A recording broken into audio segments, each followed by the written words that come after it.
છોટાઉદેપુરની 124 ગ્રામ પંચાયતમાં સરપંચની ચૂંટણી યોજાશે। સરપંચમાં ઉમેદવારી નોંધાવવાના છેલ્લા દિવસે 714 ફોર્મ ભરાયા। ગ્રામ પંચાયતની ચૂંટણીમાં સભ્ય તરીકે કુલ 2339 ઉમેદવારી નોંધાઈ। ગ્રામ પંચાયતની 60 બેઠકની પેટા ચૂંટણીમાં કુલ 28 ઉમેદવારોએ ફોર્મ ભર્યા। છોટાઉદેપુર જિલ્લામાં ગ્રામ પંચાયતની સામાન્ય ચૂંટણીમાં 124 ગ્રામ પંચાયત ચૂંટણી હેઠળ છે, જેમાં આજે ફોર્મ ભરવાનો છેલ્લો દિવસ હતો। તેમાં કુલ 714 ફોર્મ ભરાયેલા છે અને તેની અંદર 712 ઉમેદવારોએ ફોર્મ ભરેલા છે અને સભ્ય તરીકે 2339 ફોર્મ ભરાયા છે અને 2333 ઉમેદવારો આમાં નોંધાયેલા છે।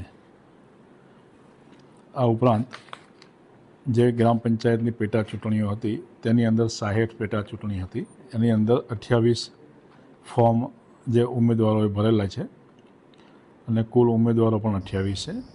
સભ્ય તરીકે 32 ફોર્મ ભરાયેલા છે, ઉમેદવારો 32 છે।